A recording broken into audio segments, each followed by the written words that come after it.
ॐ भद्रं कर्णेभिः शृणुयाम देवाः भद्रं पश्येमाक्षभिर्यजत्राः स्थिरैरङ्गैस्तुष्टवागुंसस्तनूभिः व्यशेम देवहितं यदायुः स्वस्ति न इन्द्रो वृद्धश्रवाः स्वस्ति न पूषा विश्ववेदाः स्वस्ति नस्तार्क्ष्यो अरिष्टनेमिः स्वस्ति नो बृहस्पतिर्दधातु। ॐ शान्ति शान्ति शान्तिः। सदाशिवसमारम्भाम् शङ्कराचार्यमध्यमाम् अस्मदाचार्यपर्यन्ताम् वन्दे गुरुपरम्पराम्। शङ्करं शङ्कराचार्यं केशवं बादरायणं सूत्रभाष्यकृतौ वन्दे भगवन्तो पुनः पुनः भगवन्तो पुनः पुनः। ॐ पार्थाय प्रतिबोधितां भगवता नारायणेन स्वयं व्यासेन ग्रथितां पुराणमुनिना मध्ये महाभारतम् अद्वैतामृतवर्षिणीं भगवतीम् अष्टादशाध्यायिनीम् अम्ब त्वामनुसन्दधामि भगवद्गीते भवद्वेषिणीम्। नमोऽस्तु ते व्यासविशालबुद्धे भुल्लारविन्दायतपत्रनेत्र येन त्वया भारततैलपूर्णः प्रज्वालितो ज्ञानमयप्रदीपः प्रपन्नपारिजाताय स्तोत्रवैत्रैकपाणये ज्ञानमुद्राय कृष्णाय गीतामृतदुहे नमः। सर्वोपनिषदो गावो दुग्धा गोपालनन्दनः पार्थो वत्सः सुधीर्भोक्ता दुग्धं गीतामृतं महत्।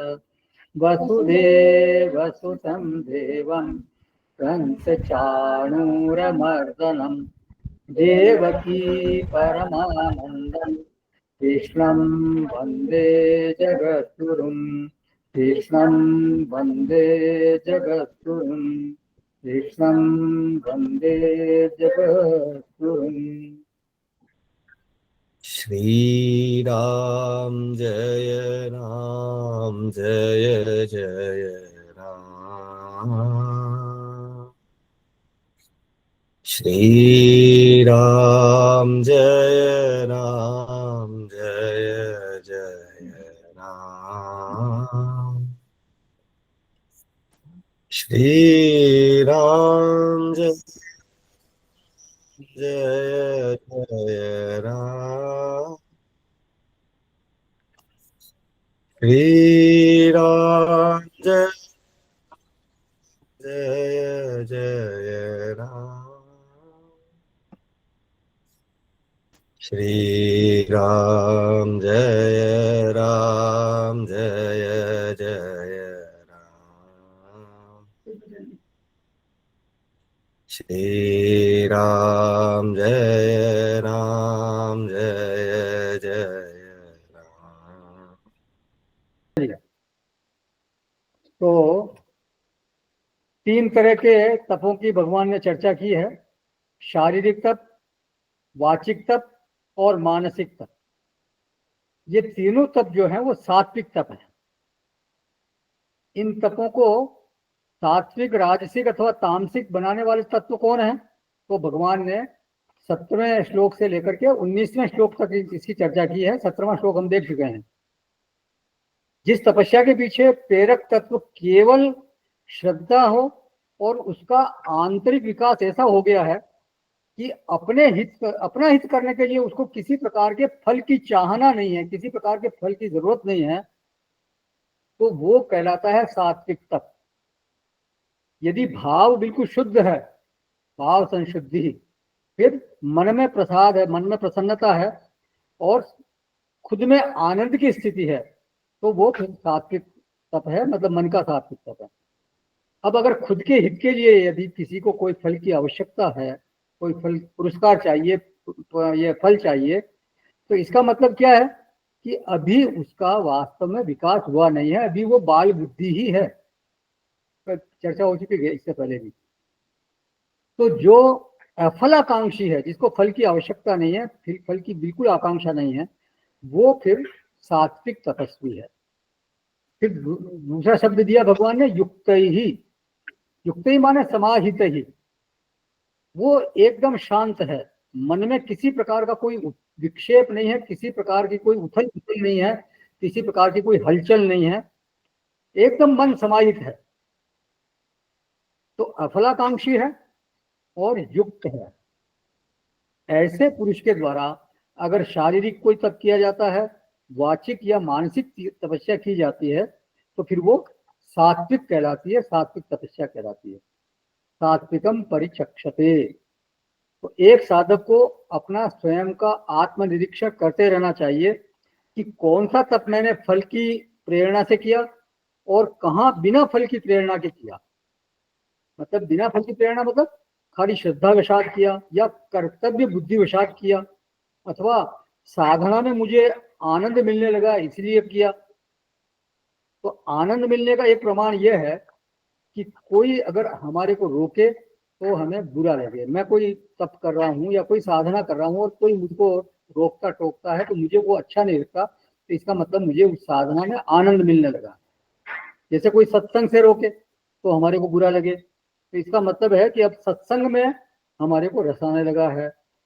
शास्त्र के अभ्यास के ऊपर कोई प्रतिबंध लगा दे कि अब आप ये जो गीता रामायण पढ़ते हो इसकी कोई जरूरत नहीं है, मत पढ़ा करो, क्या फायदा इनको पढ़ने से। तो ये मतलब ये कोई जिंदगी में काम आने वाली चीजें नहीं है। अगर ऐसा कोई कहे तो फिर स्वाभाविक ही हमारे को बुरा लगे, इसका मतलब है हमारे को इसमें रस आने लगा है। ये अगर अगली उस समय अगर कोई ऐसा कहे हमारे को और हमारे को लगे चलो छुट्टी हुई, इन्होंने कह दिया कि मत पढ़ा करो, और मेरे को ठीक लगे कि भाई हाँ ये ठीक ही कह रहे हैं, तो चलो छुट्टी हुई, नहीं पढ़ना पड़ेगा, तो इसका मतलब है कि अभी हमारे को उसके अध्ययन में रस मिलने नहीं लगा है, अध्ययन में रस नहीं मिल रहा है। कोई संध्या करने से रोके, पूजा करने से रोके, या चित्त में, तो उसके कारण हमारे चित्त में ग्लानि हो, हमारे को बुरा लगे, तब समझना चाहिए कि उसमें संध्या में, उसमें पूजा में हमारे को रस आने लगा है। गुरु सेवा में कोई प्रतिबंध लगा दे, द्विज सेवा में रुकावट पैदा कर दे, शुचिता न बन पावे, ब्रह्मचर्य न सद पावे, तो मन में एक पीड़ा का भाव आवे, माने इनको करने में मन रोकने से भी न रुके, तब समझना चाहिए कि अब जो प्रेरक तत्व है वो फल नहीं रहा, बल्कि प्रेरक तत्व हो गया रस। उन साधना में मेरे को रस मिलने लगा, इसलिए मैं वो कर रहा हूँ। एक व्यक्ति को कुश्ती का बड़ा शौक था, स्वामी जी ने एक उदाहरण दिया था। तो खूब दंड बैठक लगाता था वो, और कुश्ती के लिए अखाड़े में जाता था। अब घर वालों ने मना कर दिया कि तुम्हें कल से अखाड़े में नहीं जाओगे, तो वहां जहाँ घर में बैल बंधे होते थे वहां वो दंड बैठक लगाने लग गया, क्योंकि उसको एक्सरसाइज में, उस अभ्यास में उसको रस मिलने लग गया था, व्यायाम में रस मिलने लग गया था, इसलिए वो उसको छोड़ नहीं पा रहा था। तो बहुत से लोगों को जैसे ताश खेलने में बहुत रस आता है, आपका भी अनुभव होगा, बचपन में खूब ताश खेली होगी, तो घंटों निकल जाते हैं, 4 जने मिल गए चलो चौकड़ी खेलते हैं, और निष्काम बिल्कुल बिना पैसे के खेलते हैं। वो कई लोग कुछ होते हैं जो खेलते हैं पैसे से, बिना पैसे के मजा आता है, खेलते हैं। तो उनको अगर रोको तो बुरा लगता है, क्यों रस आ रहा है उसमें, बिल्कुल है फलाकांक्षी है। तो किसी भी साधना में स्थायित्व तभी आता है जब उस साधना में रसानुभूति होने लगे, उसमें हमारे को रस मिलने लगे, फिर फल की निरपेक्षता हो जाए, फल नहीं चाहिए उसमें, केवल उस साधना को करने से ही हमारे को रस आ रहा है, इसलिए फिर वो कहा जाएगा अफलाकांक्षी भी है। लेकिन सभी लोग तो बिना फल के साधना नहीं कर पाते ना, उनको कोई न कोई फल चाहिए। माने उनकी साधना के पीछे, उनके तप के पीछे जो प्रेरक तत्व है वो फल है, कुछ न कुछ उनको चाहिए, उसका परिणाम में चाहिए कुछ। तो ऐसे तत्व को भगवान बोलते हैं राजसिक तत्व। तो क्या बोलते हैं आगे, 18वां श्लोक है, 17वें अध्याय का 18वां श्लोक। सत्कारमान पूजार्थम तपोदम्भेन चैव यत् क्रियते तदिह प्रोक्तम राजसं चलमध्रुवम। जो तप सत्कार, मान और पूजा के लिए तथा अन्य किसी स्वार्थ के लिए भी स्वभाव से या पाखंड से किया जाता है, वह अनिश्चित एवं क्षणिक फल वाला तप यहाँ राजस कहा गया है। तो ये राजसिक तप का लक्षण है। सत्कार मान पूजार्थम तपोदम्भेन चैव यत्। तो यहाँ 4 प्रेरक तत्व भगवान बता रहे हैं, सत्कार, मान, पूजा और दंभ। तो ये राजस तप कहलाता है। सात्विक तप में मुख्य बात क्या थी, श्रद्धया परया, प्रकृष्ट श्रद्धा के कारण वो तप होता है। और यहाँ 4 प्रकार के प्रेरक, और वहां अफलाकांक्षी, वहां फल की आकांक्षा नहीं थी, जबकि यहाँ 4 प्रेरक तत्व है राजस तत्व में। तो पहला प्रेरक तत्व है सत्कार। सत्कार माने वो बड़ाई चाहता है। तो वृत्ति में यह एक तरह की मलिनता आ गई, वो उसके अपने आप में वो बड़ाई चाहता है, वो तप कर रहा है तो उसके लिए उसको बड़ाई मिले ऐसा चाहता है। भावना क्या है उसके मन में, तो भाष्यकार लिखते हैं, भगवान भाष्यकार मतलब भगवान शंकराचार्य जी, सत्कार साधुकार साधु अयम तपस्वी ब्राह्मण इति। बोले ये बड़ा श्रेष्ठ पुरुष है, तपस्वी है, ब्राह्मण है, इस प्रकार की जो बड़ाई की जाती है उसका नाम है सत्कार। माने इस प्रकार का प्रत्यय आसपास के लोगों के मन में आ जाए, मतलब मेरे बारे में लोग इस प्रकार की बात करें तो ये बड़ा तपस्वी है, ये बहुत अच्छा आदमी है, बहुत ब्राह्मण व्यक्ति है, साधु है। तो इस तरह का भाव लोगों के मन में आ जाना चाहिए मेरे प्रति, ये उसकी सोच रहती है। लोग कहें कि कितना बड़ा तपस्वी है, तो ये उसके लिए प्रेरक का काम करती है बात, दूसरे के द्वारा एप्रिसिएशन मिल जाए उसको। तो ये राजसिक तप में बहुत बड़ी भूमिका निभाता है ये सत्कार। देखिए अहंकार में बहुत बड़ा बल होता है। आप किसी की तारीफ कर दो कि आप ये काम बहुत अच्छे से कर सकते हो, अगर आप इस तरह से तारीफ करो किसी की, तो फिर वो व्यक्ति दुगने उत्साह से उस काम को करेगा। गुरुदेव कहते थे कि ये एक तरह की मदिरा है, it is a kind of wine. तो ऐसा कहा जाता है कि किसी सैनिक को किसी पहाड़ी पर पहुंचाना जरूरी था और वो थका हुआ था, तो उसे थोड़ी सी वाइन पिला दी उनके कमांडर ने, और उसको थोड़ा सा चढ़ा भी दिया कि तुम तो यार बहुत मजबूत आदमी हो, तुम पहले भी बहुत बड़े बड़े काम कर चुके हो, तुम इसको इतने छोटी सी पहाड़ी इसको चढ़ने में क्या देर तुम्हारे को लगने वाली है। और वो पहाड़ी पर चढ़ गया। तो इसी तरह से जो अहंकारी होता है उसको समझदार लोग यूज कर लेते हैं, जैसा कहा जाता है वो यूज कर लेते हैं। वो तो कोई हितैषी यूज कर रहा हो, भले काम के लिए यूज कर रहा हो, तब तो वो सही दिशा में जाएगा, अन्यथा तो उसका फिर कोई लाभ होगा नहीं। मतलब कि जो यूज करने वाला उसने अपने लाभ के लिए यूज किया तो फिर आपको तो क्या लाभ हुआ, उसका कोई मतलब नहीं रहा। लेकिन अगर वो परमात्मा तत्व की तरफ अगर किसी कोई प्रेरणा करता है और उधर उसकी तरफ वो लगाने की कोशिश करता है तो वो उसके लिए वास्तव में बहुत अच्छा है, कल्याणकारी होगा। तो ये जो है व्यक्ति वो सराहना का भूखा है, सराहना के लिए वो तरसता है। कोई भल कहे और कछु देवे, उसे तुलसीदास जी ने कहा था। तो ये है सत्कार। फिर है मान। मान का अर्थ है प्रसिद्धि चाहना। मेरी ऐसी प्रसिद्धि हो जाए कि जब मैं लोगों के बीच में जाऊं तो लोग मेरे सम्मान में खड़े हो जाएं, बैठे न रहें। भाष्यकार यहाँ चुटकी लेते हैं, मानो मानम प्रत्युत्थानम अभिवादन आदि। बोले उनको आते देख करके लोग खड़े हो जाएं और अभिवादन करें, उन्हें प्रणाम करें। और उसका भाव ये रहता है कि उनको ऐसा करना ही चाहिए, क्योंकि मैं तो बड़ा आदमी हूं भाई, मेरे मेरे को आते देख करके मैं कहीं पहुंचूं, लोग खड़े ना हो, तो ऐसा कैसे हो सकता है? लोगों को खड़ा होना चाहिए मेरे सम्मान में। तो देखिए, सभ्य समाज में, सुसंस्कृत समाज में ऐसा होना चाहिए, वो ठीक है, बिल्कुल सही बात है, वो होना ही चाहिए, वो तो समाज का गुण माना जाएगा।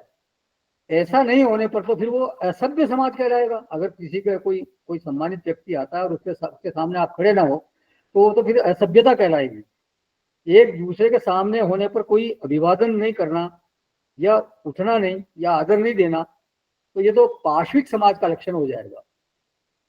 तो यहाँ भगवान ये नहीं कह रहे हैं कि उत्थान या अभिवादन नहीं करना चाहिए, उठना नहीं चाहिए या अभिवादन नहीं करना चाहिए, ये बात नहीं है। ये जो जीवन में अपने जीवन में या व्यवहार में जरूरी चीजें हैं, इनका तो ध्यान रखा ही जाना चाहिए। लेकिन यदि हम छोटे हैं और सामने कोई बड़ा आ जाए और हम प्रणाम न करें, तो हमारे प्रति कोई अच्छा, वो सामने वाला अच्छा भाव नहीं रखेगा। कोई बड़ा आदमी हमारे सामने आया और हम छोटे हैं, तो हमारा कर्तव्य है कि हम उनको सम्मान में खड़े हो जाएं, उनको प्रणाम करें। और अगर ऐसा नहीं करते तो फिर वो हमारे प्रति उसके मन में भाव आएगा कि ये कैसा गंवार है, कुंवर है, या असभ्य व्यक्ति, ऐसा भाव आएगा उसके मन में। सामान्य व्यवहार का जो तौर तरीका है वो भी ये नहीं जानता, ऐसा भाव आएगा। महाभारत के युद्ध के प्रारंभ होने के समय में क्या हुआ था?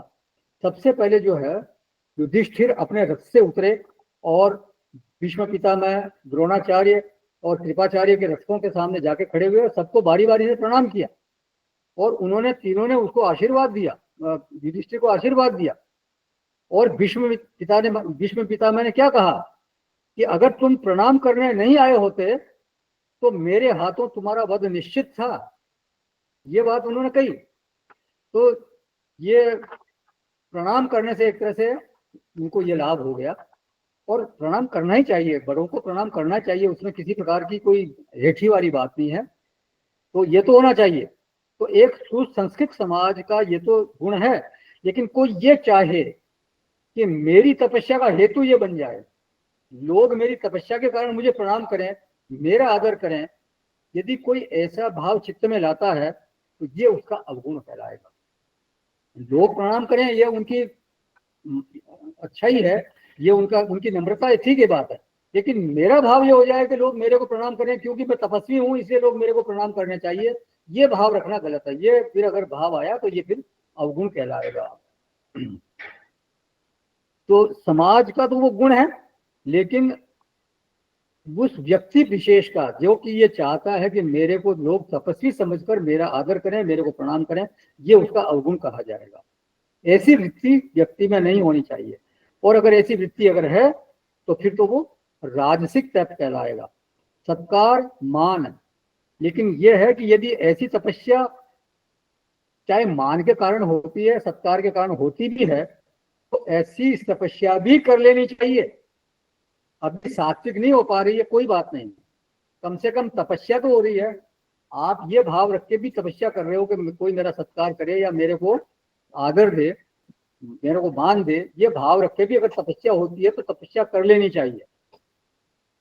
फिर जब चित्त शुद्धि होगी, धीरे धीरे जब भीतर में आंतरिक विकास होगा, तो फिर अपने आप फल से दृष्टि हटने लगेगी और इस तरह से भी दृष्टि हटने लगेगी।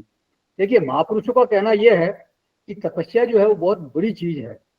माने सत्य, प्रिय, हितकर वाणी का अभ्यास, स्वाध्याय आदि जो है, या गुरु सेवा है, अगर उसको फल में ध्यान रख के भी व्यक्ति करता है तो वो भी करना चाहिए, वो लाभकारी ही है उसके लिए। कुछ न करने से तो फिर ये राजसिक तप करना ज्यादा अच्छा है। आप ये नहीं कि ये राजसिक तप है, अच्छा नहीं है इसलिए मैं नहीं करूंगा, ऐसा नहीं होना चाहिए। उससे तो सात्विक तपस्या तो होती ही नहीं, और राजसिक को खराब समझ के छोड़ दिया आपने, तो परिणाम क्या हुआ? बिल्कुल जीरो, तपस्वी हो गए आप। तो ये नहीं होना चाहिए। मतलब महापुरुषों का कहना यह है कि चाहे राजसिक तपस्या भी होती हो तो भी एक बार तो उसको करना चाहिए। कहते हैं कि एक बार अकबर और बीरबल जो है वो कहीं जा रहे थे, तो एक ब्राह्मण भिखारी मिला उनको रास्ते में, और अकबर से कुछ मांगा, तो बहुत फटे हाल था। तो अकबर ने उसको बिल्कुल हिकारत भरी नजर से देखा, मतलब उसका तिरस्कार किया। तो बीरबल को ये अच्छा नहीं लगा। उस समय तो वो बीरबल ने कुछ नहीं कहा। बाद में बीरबल ने उस ब्राह्मण को बुलाया और कहा कि ब्राह्मण देवता, आप मेरे लिए रोज 1008 गायत्री मंत्र का जप कीजिए, तो आपको मैं हर महीने 50 मोहरें दूंगा। तो ब्राह्मण ने वो जप शुरू कर दिया। 6 महीने तक वो करता रहा 1008 मंत्र रोजाना, और उसको मोहरें पहुंचती रही। 6 महीने बाद बीरबल ने उसको कहा, संदेश भिजवाया ब्राह्मण के पास कि मेरा अनुष्ठान पूरा हो गया है, अब आप वो अनुष्ठान, वो आप जो जप है वो बंद कर दीजिए। तो ब्राह्मण ने कहा कोई बात नहीं, आप मोहरें मत भिजवाइए, मेरे को मोहरें नहीं चाहिए, अब तो मेरे को जप में बहुत आनंद आने लग गया, तो मैं तो जप तो करूंगा, क्योंकि मुझे अच्छा लग रहा है, इसे मैं तो करूंगा। तो शुरू कैसे किया था? फल के लिए, लेकिन अब उसको मजा आने लग गया, उसको फल नहीं चाहिए।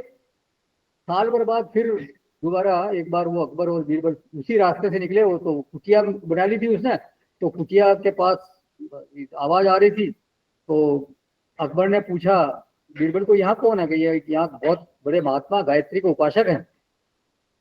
तो अकबर कुटिया में पहुंचा, उनको प्रणाम किया। तो ब्राह्मण का चेहरा तेजस्वी हो गया था गायत्री मंत्र का जप करने से, सौम्य हो गया था। मन प्रसाद है, तो वो मतलब बहुत तेज दिखाई दे रहा था चेहरे पर। तो बाहर, और अकबर ने प्रणाम किया।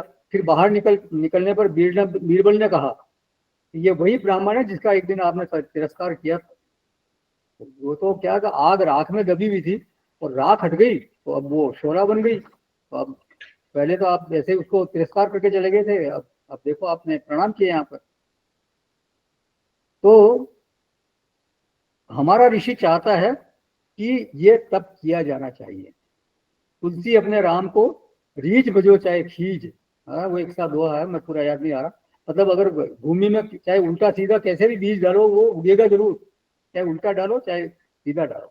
तो चाहे तुलसी तुलसी तुलसी अपने राम कहूँ रीझ बजे चाहे खींच, बोया है तो जामिए उल्टा सीधा बीज।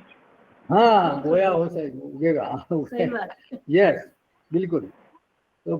तो भले ही पहले फल को ध्यान में रख करके साधना की जाए, तब किया जाए, लेकिन धीरे धीरे फिर जो है वो भाव, फल का जो भाव है वो छूटेगा। और व्यक्ति के विकसित होने का प्रमाण यही है कि फल के बिना फिर वो साधना हो गए। तुलसी बाबा ने लिखा है एक जगह, भाव कुभाव अनख आलस हूं, नाम जपत मंगल सदिश हूं। चाहे भाव से बजो चाहे कुभाव से बजो, चाहे आलस्य से, कैसे भी, लेकिन अगर आपने राम का नाम जपा है, भजन किया है उसका, तो निश्चित रूप से मंगल होगा ही होगा।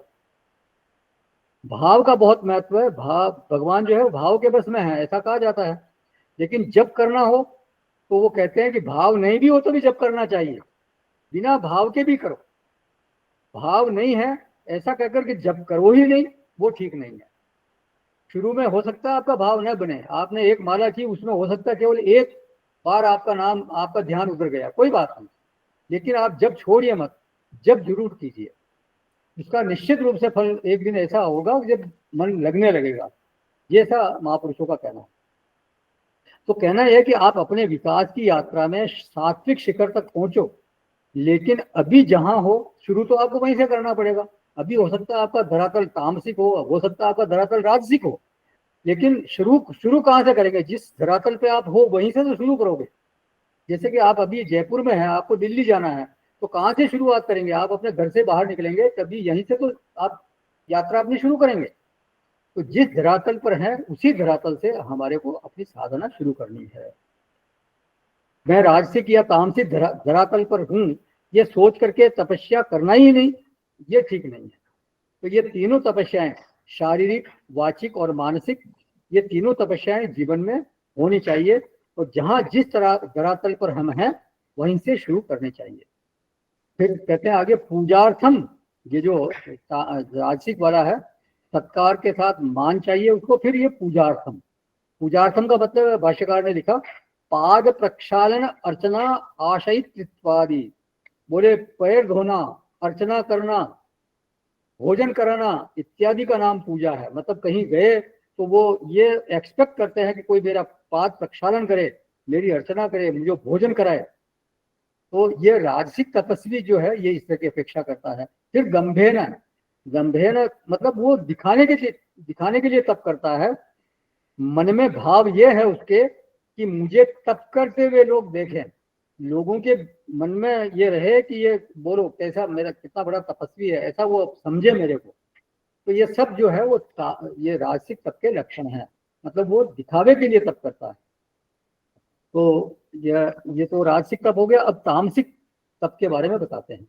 अब तक की चर्चा में किसी का कोई प्रश्न है या कुछ इसमें ऐड करना चाहते हैं क्या? मेरे दो प्रश्न है। हाँ बोलो। एक तो जैसे आपने कहा कि भाई लोग आपके अहंकार का इस्तेमाल करके आपका इस्तेमाल कर लेते हैं कि चढ़ा देते हैं ना मदिरा, आपने कहा था। तो हालांकि बात ठीक नहीं है, मैं समझता भी हूँ इस बात को, लेकिन फिर भी क्या जाम्बवंत जी ने हनुमान जी के साथ ऐसा ही किया? मैंने क्या कहा था कि अगर वो किसी पारमार्थिक काम के लिए, अपने आध्यात्मिक काम के लिए कर रहे हैं तो वो तो बहुत अच्छी बात है। जाम्बवंत जी का खुद का कोई स्वार्थ थोड़ी था, वो तो राम काज के लिए उनको चढ़ाया था ना उनको। तो वो तो करना ही चाहिए। यही तो बात हुई थी कि जो आध्यात्मिक उन्नति आपकी अगर हो रही है उसमें, तो वो तो बहुत अच्छी बात है, वो तो करना ही चाहिए। बिल्कुल ठीक है। अच्छा, और क्या प्रश्न था? दूसरा प्रश्न ये था कि साधना बिल्कुल ठीक है कि हम फलाकांक्षी ना हो, लेकिन वो भी आपने बताया कि समाज स्वतः ही अपनी ओर से करता है, ये उसका कर्तव्य हो जाता है धीरे धीरे, हमारी चाहना नहीं होनी चाहिए। लेकिन क्या फिर भी साधना करते समय मोक्ष की चाहना भी एक चाहना नहीं हो गई? देखिए, शुभ वासना अगर है, ये शुभ कामना, ये मोक्ष की कामना भी, वैसे तो कई महापुरुष तो कहते हैं कि मोक्ष की भी कामना नहीं होना चाहिए, मोक्ष भी अगर होगा तो अपने आप हो जाएगा। लेकिन अगर मोक्ष की कामना रखकर भी अपन साधना करते हैं तो वो की जानी चाहिए, साधना तो करनी ही चाहिए। मैंने कहा ना, तप अगर करना है तो चाहे राजसिक हो चाहे तामसिक हो। एक बार तामसिक से भी शुरू करें तो धीरे धीरे राजसिक में आ जाएगा, राजसिक से धीरे धीरे वो सात्विक में आ जाएगा, और धीरे धीरे वो मोक्ष की कामना भी छूट जाएगी, क्योंकि स्वतः ही वो ऐसे भाव में पहुंच जाएगा जहां फिर अलग किसी प्रकार की कामना रहेगी नहीं। अभी चूंकि हम उस धरातल पर नहीं है, इसलिए हमारी वो कामना रहती कि मेरा मोक्ष हो जाए। लेकिन हो सकता है महापुरुषों का धरातल इस तरह का होता होगा जिसमें फिर वो मोक्ष की कामना भी नहीं रहती होगी, क्योंकि वो तो स्वतः जब वो तो जीवन मुक्त हो गए तो फिर वो मोक्ष तो है ही उनका। जी ठीक है जी। मैं एक ऐड करूंगा आपकी बात को। हाँ, आपने कहा जप करना चाहिए जी, उसके बारे में ये कह रहा हूं कि चारों वेद ढंढोर के अंत कहोगे राम, हाँ सो रज्जब पहले कहो एते ही में काम। हाँ बहुत बढ़िया। हाँ हाँ, बिल्कुल बिल्कुल। चारों वेद ढंढोर के अंत कहोगे राम, बिल्कुल। तो सो रज्जब पहले कहो एते ही में काम। बिल्कुल। हाँ, तो बस एक राम, एक कोई भी अपना जो इष्ट है उसको आप पकड़ लो, उनका जप करो, होना चाहिए। बस मुख्य बात है, जिस भी समाज के हो उसको जरूर करना चाहिए, मन लगे चाहे ना लगे, न लगे, या उनकी इच्छा भी हो कि मेरे को फल मिले तो भी आप करेंगे, धीरे धीरे वो फल की कामना भी धीरे धीरे समाप्त करवा देंगे भगवान। बराबर। हाँ, अब ये 19वां श्लोक है तामसिक तप के बारे में। मूढ़ग्राहेणात्मनो यत् पीडया क्रियते तपः परस्यो साधनार्थं वा तत्तामसमुदाहृतम्। जो तब मूढ़ता पूर्वक हठ से मन, वाणी और शरीर की पीड़ा के सहित अथवा दूसरों का अनिष्ट करने के लिए किया जाता है, वह तप तामस कहा गया है। तो इसमें पीड़ा नाम का जो तत्व है वो प्रधान है। ये लोग मानते हैं कि वो तपस्या ही क्या कि जिसमें शरीर की पीड़ा ना हो। पीड़या क्रियते तपः, ये कोई तपस्या है कि आप मन प्रसाद है, सौम्यत्वम की बात कर रहे हो, देव द्विज गुरु प्राज्ञ पूजनम की बात कर रहे हो, शौचम रहना तो लग्जरी है, गंदे संदे रहो तो तपस्या कहलाती है। ऐसे ऐसे महात्मा सुने जाते हैं कि जो 6-6 महीने तक, साल भर तक नहाते नहीं है, अपने बालों में जीवों को पालते हैं, जुएं पड़ी हुई होती है बहुत उनके बालों में। अरे बड़े अजीब अजीब तरह के वो तप देखने को मिलते हैं। मतलब इनके तप में पीड़ा की मुख्यता होती है। क्या बोल रहे हैं भगवान? मूढ़ ग्राहेण, इनकी तपस्या का हेतु है अविवेक निश्चय। कोई श्रद्धया परया या सत्कार मान पूजार्थम, ये इससे इनका कोई दूर दूर से भी नाता नहीं है। कहीं से सुन सुना करके पता नहीं कैसे इन्होंने ये निश्चय कर लिया कि हमेशा खड़े रहना ये सबसे बड़ा तप है। -30 डिग्री तापमान में नंगे बदन रहना ये तप है। साधन भजन करने के बजाय शरीर को इस तरह से साधने में लगे हुए हैं, तो ये क्या कहे जाएंगे? भगवान की भाषा में तो कहे जाएंगे मूढ़, अविवेकी। भाई बिल्कुल एकदम बर्फ जमी हुई चारों तरफ और वो एक नंग धड़ंग घूम रहे हैं। ठीक है, वो उन्होंने साधना, वो एक अभ्यास कर लिया शरीर को उस तरह से रखने का, लेकिन भगवान की भाषा में तो वो मूढ़ कहे जाएंगे। ये अवधारणा कहाँ से आई उनके मन में? सोच विचार करके नहीं आई, शास्त्र से नहीं आई, बल्कि अविवेक से आई। सुनना सुनाना ठीक है, लेकिन स्वयं का विवेक भी तो काम करना चाहिए ना। तो भ्रांत धारणाएं हैं, मिसकंसेप्शंस हैं, रॉन्ग नोशंस हैं इनके मन में। तो इनका मुख्य प्रेरक तत्व ही यही है, रॉन्ग धारणाएं, मतलब भ्रांत धारणाएं, गलत धारणाएं चित्त में बैठी हुई है। ऐसे जो लोग हैं वो पीड़या प्रियते तपः, तप करते हैं, लेकिन कैसे? पीड़ा पूर्वक, शरीर को सता कर ये तप कर रहे हैं। मई जून की गर्मी है, भरी दोपहर में बाहर बिल्कुल धूप में चारों तरफ आग जला करके इसके बीच में बैठे हैं पद्मासन लगा करके, या दिसंबर जनवरी की ठंड, बहुत भरी ठंड में, और 101 घड़े ठंडे पानी का ऊपर अपने सिर पर डाल रहे हैं, स्नान कर रहे हैं। तो फिर परस्य उत्सादनार्थम, दूसरे का अनिष्ट करने के लिए, दूसरे को आप बुरा करने के लिए यह तप करते हैं।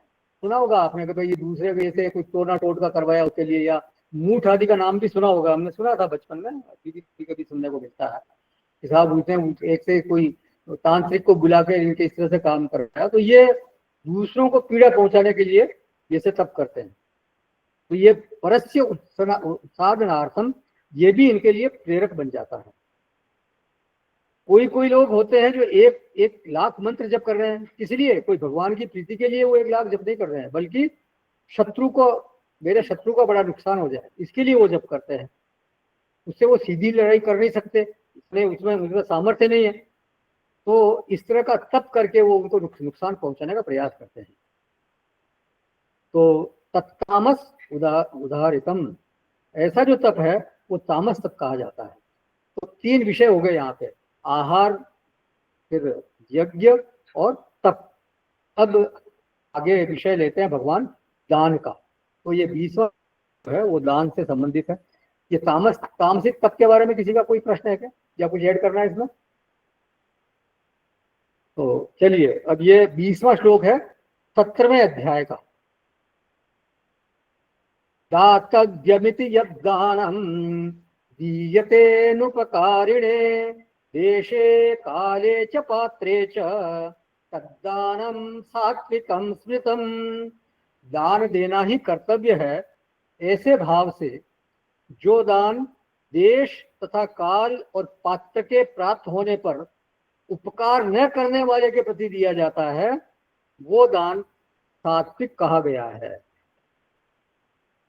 तद्दानम सात्विकम स्मृतम, उस दान को सात्विक कहा जाता है। किनके द्वारा? शिष्ट लोगों के द्वारा, शास्त्र के द्वारा, संतों के द्वारा।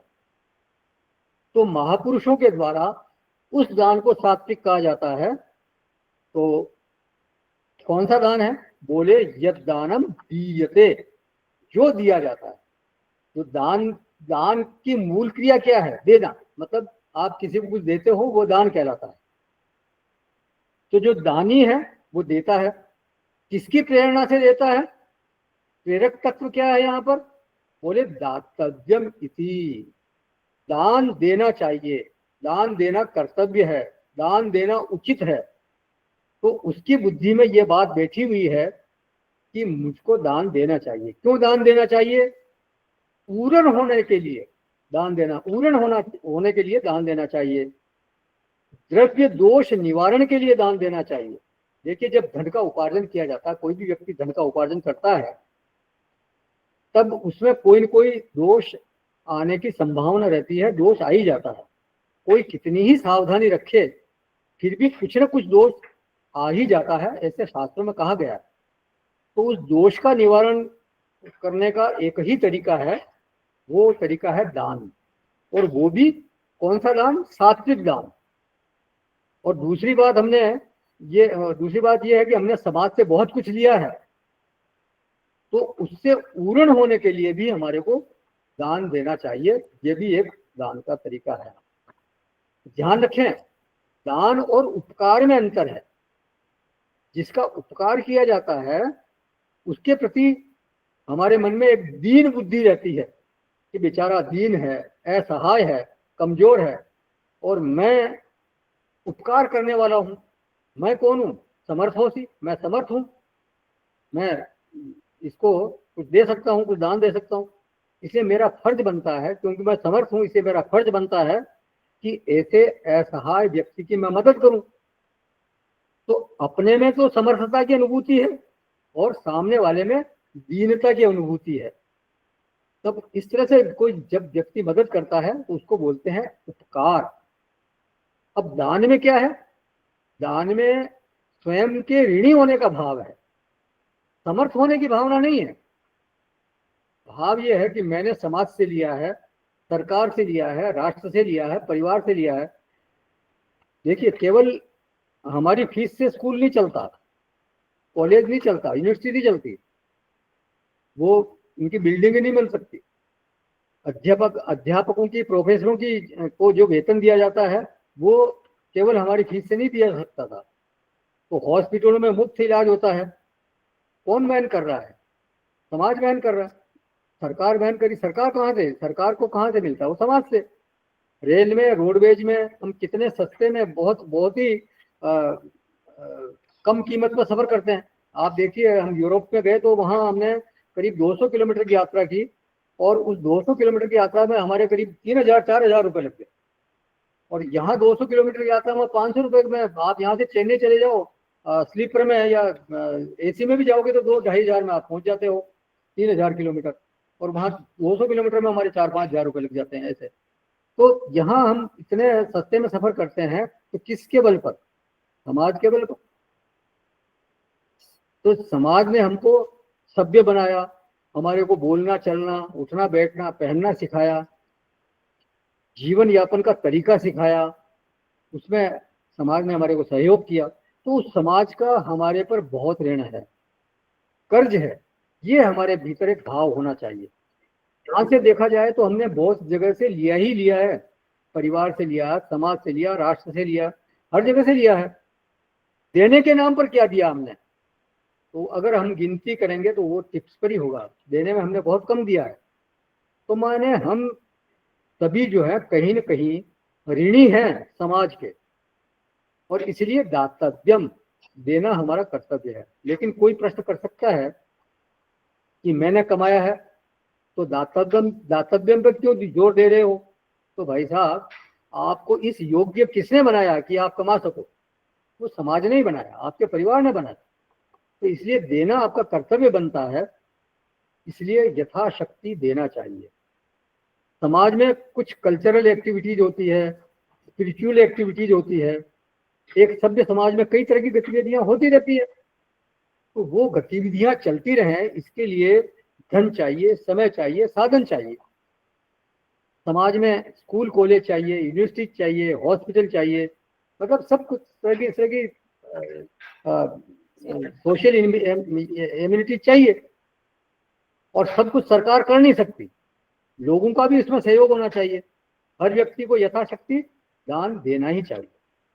महात्मा लोग एक गिलहरी की कथा सुनाते हैं, आपने ये सुनी होगी कि जब राम सेतु का निर्माण हो रहा था उस समय वानर लोग बड़ी बड़ी शिराएं लेकर के और उस पर वो उनसे नल और नील से राम का नाम लिखवा करके समुद्र में डाल रहे थे। वहीं पर एक गिलहरी जो है वो रेत में लौट कर आती और उस पुल पर आकर के और उस रेत को झाड़ देती, अपनी पूंछ में रेत भर के लाती है, वहां झाड़ देती। भगवान दूर से देख रहे थे, तो बुलाया उसको अपने पास में, बोले क्या कर रही हो? तो बोली मैं ये बड़ी शिलाएं तो मैं उठा नहीं सकती, तो इसलिए कुछ रेत के कण लाद करके मैं लेके आती हूँ और यहाँ पे डाल देती हूँ। तो भगवान बड़े प्रसन्न हुए और उसकी पीठ पर अपनी उंगलियां फिराई, तो कहते हैं कि वो जो उंगलियां उस तरह फिराई वो इसके धारियां बन गई, गिलहरी की पीठ पे धारियां बन गई। तो माने दान जो है वो अपनी सामर्थ्य के अनुसार करें, लेकिन करें जरूर। जो भी समाज को आप दे सकते हो वो दें। आप धन नहीं दे सकते, आप श्रम दीजिए, अपने समय दीजिए, और कुछ नहीं दे सकते तो मीठी वाणी में बात कीजिए, मुस्कान दीजिए दूसरों को। लेकिन दातव्यम, ये वृत्ति हमारे भीतर जगनी चाहिए। केवल लेने ही लेने का भाव न रहे, देने का भी भाव हमारे भीतर होना चाहिए। तो दातव्यम इति, देना तो चाहिए ही, ये कर्तव्य है। तो ये तो हुआ हमारा प्रेरक तत्व। अब कस्मै दीयते, किसको देना चाहिए? तो अब पात्र की बात करते हैं। उसी से तय होगा कि दान सात्विक है या नहीं है। उस पात्र में भी प्रेरक तत्व की झलक है। क्या बोलते हैं? अनुपकारणे दीयते, दान इस तरह से देना कि उससे बदले में मुझको कुछ मिलेगा, इस तरह की वृत्ति ना आवे, इस तरह का भाव ना आवे। अभी मैं दे रहा हूं, समय आने पर ये जो दान है ये वापस किसी न किसी रूप में मुझको वापस मिलेगा, ये वृत्ति जुड़ी हुई नहीं होनी चाहिए। इसीलिए भाष्यकार ने यहाँ लिखा प्रत्युपकार असमर्थाय समर्थाय अपि निरपेक्षम दीयते। बोले जो प्रत्युपकार करने में समर्थ न हो, और यदि समर्थ हो तो भी उससे प्रत्युपकार की अपेक्षा न हो, ऐसे अधिकारी को जो दिया जाता है वो सात्विक दान है। माने या तो प्रत्युपकार के लिए वो समर्थ ही नहीं हो, प्रत्युपकार करने में समर्थ ही नहीं हो, और अगर प्रत्युपकार करने में समर्थ हो तो भी हमारी अपेक्षा किसी प्रकार के प्रत्युपकार उनसे लेने की अपेक्षा न हो, वो सात्विक दान। और कब दिया जाता है? बोले देशे च काले च पात्रे च, उचित देश में, उचित काल में, उचित पात्र को दिया जाता है, वो दान सात्विक कहलाता है। तो अनुपकारिण्य का मतलब यह है कि देते समय जो है वो कामना का कोई भी संश्लेष भीतर में न रहे। कई बार देते समय ये कामना संश्लिष्ट रहती है मन में कि आज मैं दे रहा हूं तो कालांतर में, अर्थात बाद में कुछ न कुछ फल मिलेगा, इसका पुण्य होगा मेरे को, चाहे स्वर्ग ही मिले, मतलब कालांतर में इसका फल मुझे मिलेगा। तो ऐसा भाव बिल्कुल नहीं होना चाहिए। तो दातव्यम अनुपकारिणे, देते समय में किसे देना, किस भाव से देना चाहिए, तो ये अच्छी तरह से यहाँ भगवान ने समझा दिया। अब पात्र कौन है? तो पात्र के लिए भाष्यकार बोलते हैं षडंग विद वेद पारगे इत्यादो, माने कोई विद्वान हो, साधु प्रकृति का हो, सात्विक हो।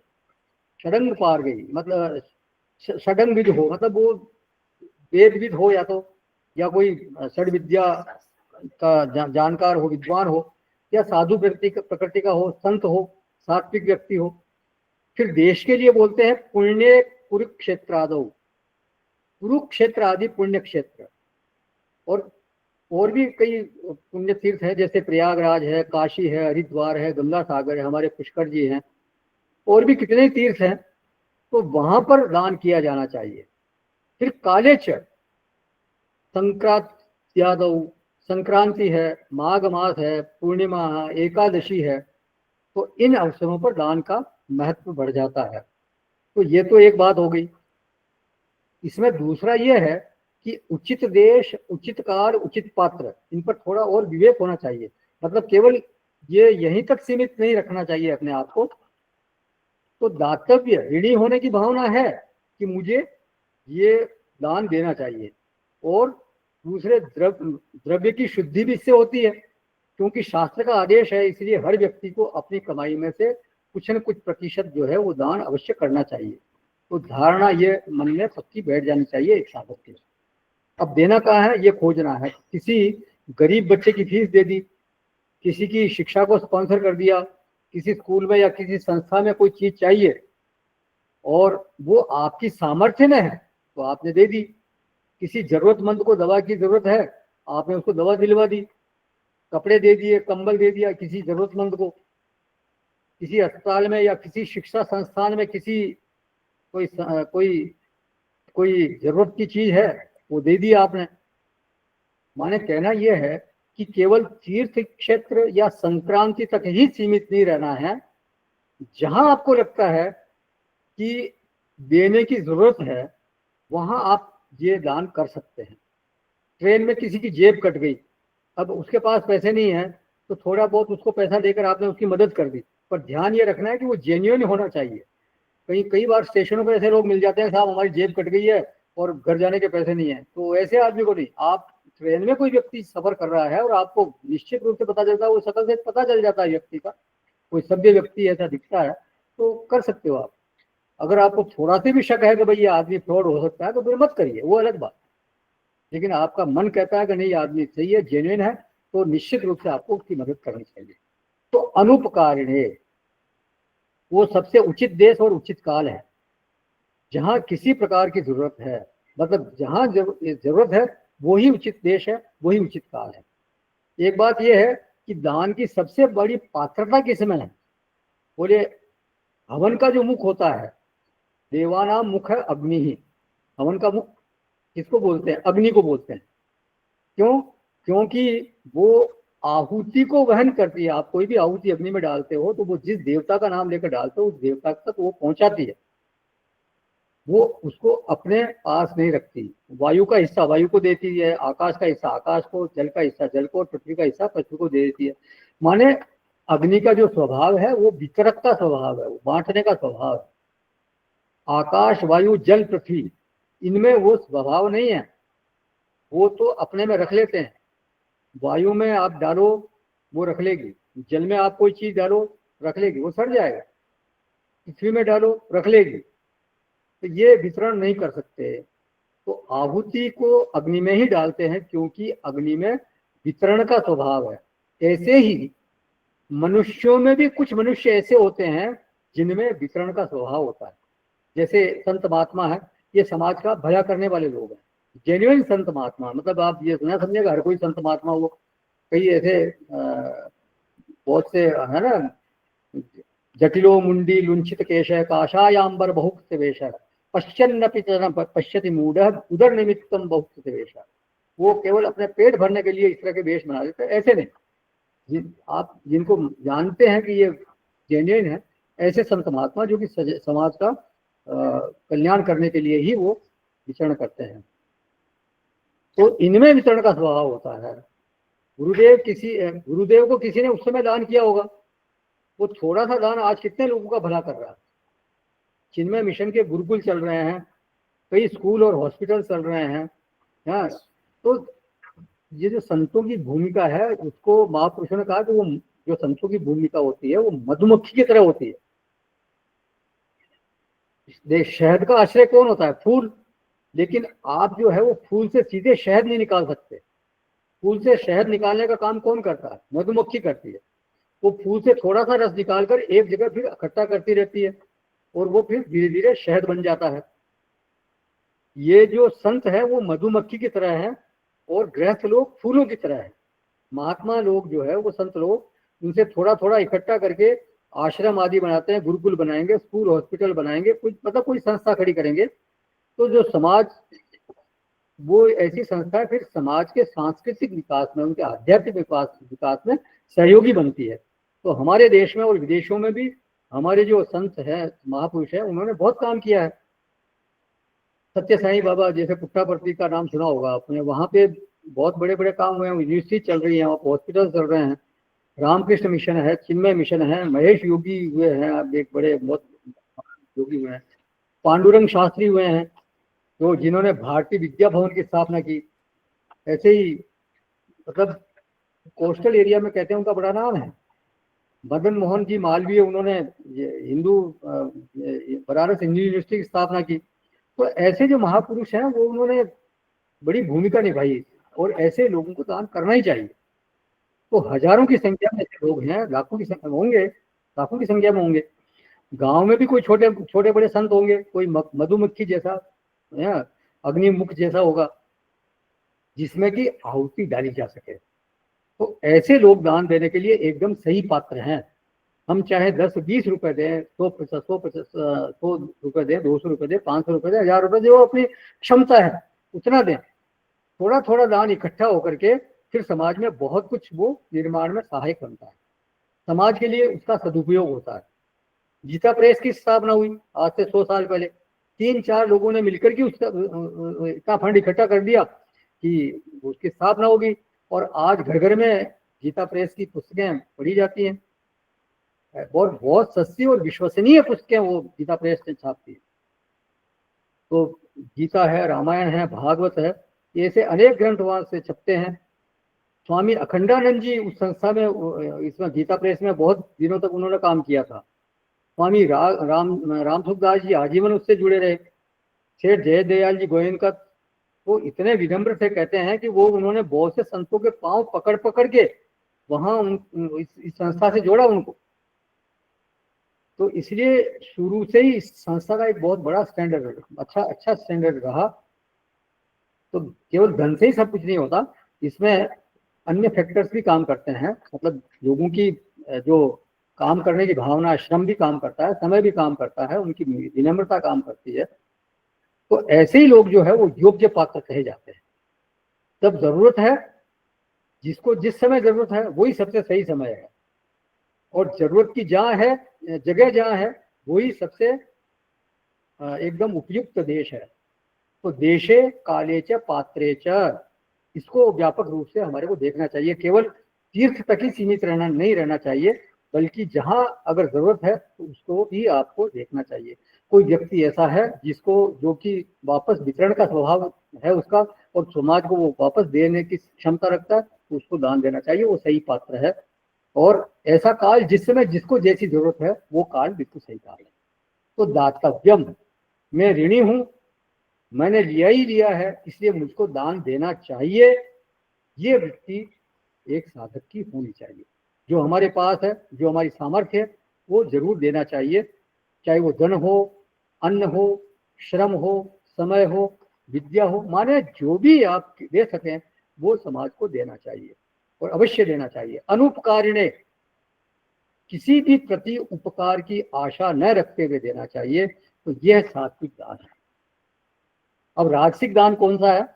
तो राजसिक दान में कामना संश्लिष्ट हो जाती है। तो ये अगला श्लोक है। ये सात्विक दान से संबंधित किसी का कोई प्रश्न है या कुछ इसमें ऐड करना है? नहीं तो फिर आगे चलते हैं। अब ये राजसिक दान, ये 21वां श्लोक है 17वें अध्याय का। यत्तु प्रत्युपकारार्थम फलमुद्दिश्य वा पुनः दीयते च परिक्लिष्टम तद्दानम राजसंस्मृतम। किंतु जो दान क्लेश पूर्वक तथा प्रत्युपकार के प्रयोजन से अथवा फल को दृष्टि में रखकर दिया जाता है, वो दान राजस कहा जाता है। यत्तु प्रत्युपकारार्थम, जो दान प्रत्युपकार की आशा से दिया जाता है। अब ये बिल्कुल उससे सात्विक दान से एकदम उल्टा हो गया। भाष्यकार लिखते हैं यहाँ पे, काले तु अयम माम प्रति उपकार करिष्यति इति एवं अर्थम। बोले कालांतर में ये मेरा प्रति उपकार करेगा, इस भाव से दान करता है। यहाँ अदेशे अपात्रे अकाले नहीं लिखा है, वो तो तामसिक में आएगा। इसका मतलब है कि राजसिक जो दान है उसमें भी जो दान करने वाला है वो देश, काल और पात्र का ध्यान रख रहा है। वो उचित देश में, उचित काल में और उचित पात्र को ही दान दे रहा है। लेकिन सात्विक दान में क्या था? अनुपकारिणे। और यह क्या है? प्रत्युपकारार्थम, प्रति उपकार की अपेक्षा है यहाँ पर। बोले इस्कॉन के मेंबर बन जाओ, इससे क्या मिलेगा भाई? बोले कहीं भी इंडिया में या फॉरेन में आप जाओगे ना, तो आपको वहाँ रहने की, वो हर एक सेंटर में आपको रहने की व्यवस्था हो जाएगी, वहाँ आप ठहर सकते हो। चिन्मय मिशन में भी लोग पूछते हैं कि मेंबर बनने से क्या मिलेगा, क्योंकि हर एक का धरातल अपना अपना धरातल है। लोगों की एक्सपेक्टेशन रहती है कि हमारे को कुछ मिले, कुछ लाभ हो।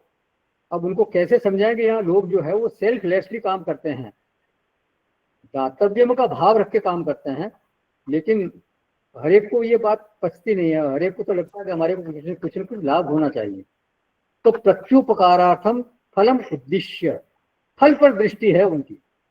भाष्यकार यहाँ आगे लिखते हैं, अस्य दानस्य मे भविष्यति अदृष्टम इति, बोले इस दान से मुझे परलोक में फल मिलेगा, स्वर्ग आदि मिलेगा, ऐसा उद्देश्य रख करके वो दान देता है।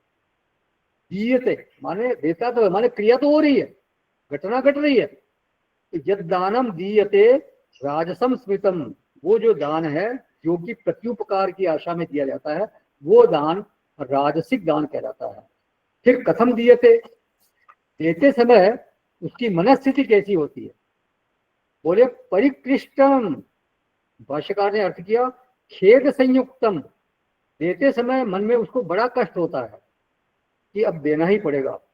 किसी संस्था से 4 लोग आ गए, अब मना भी नहीं कर सकते, भाई 4 लोग आगे घर पे आगे ऐसे संभ्रांत लोग आए हैं तो देना ही पड़ेगा। तो मन में लेकिन वो दुखी होकर के, कष्ट पा करके वो देता है, खेद के साथ देता है, माने मन में कहीं न कहीं उसको चुभन होती है, क्लेश होता है, खुशी नहीं होती। परिक्लिष्टम, तो एक तो प्रत्युपकार की भावना है कि मेरा वापस मेरे को इसका कुछ न कुछ लाभ हो, और फिर कालांतर में मुझे इस दान का फल मिलेगा, मतलब मुझे स्वर्ग आदि मिलेगा। तो भावना उसकी ये है कि देते समय मन में, और देते समय उसके मन में क्लेश हो रहा है। 3 चीजें हो गई, एक तो प्रत्युपकार की आशा है, और कालांतर में फल की आशा है, और मन में क्लेश है। तो ये दान राजसिक दान कहा जाता है। फिर आगे तामसिक दान है, तो उसका फिर अगली बार हम चर्चा करेंगे। किसी का कोई प्रश्न है या कुछ ऐड करना है तो करें, नहीं तो फिर संपूर्ण करेंगे। चलिए कहीं जाइएगा नहीं। ओम पूर्णमदः पूर्णमिदं पूर्णात् पूर्णमादाय पूर्णमेवावशिष्यते। ओम शांति शांति हरि ओम श्री गुरुभ्यो नमः। हरि ओम।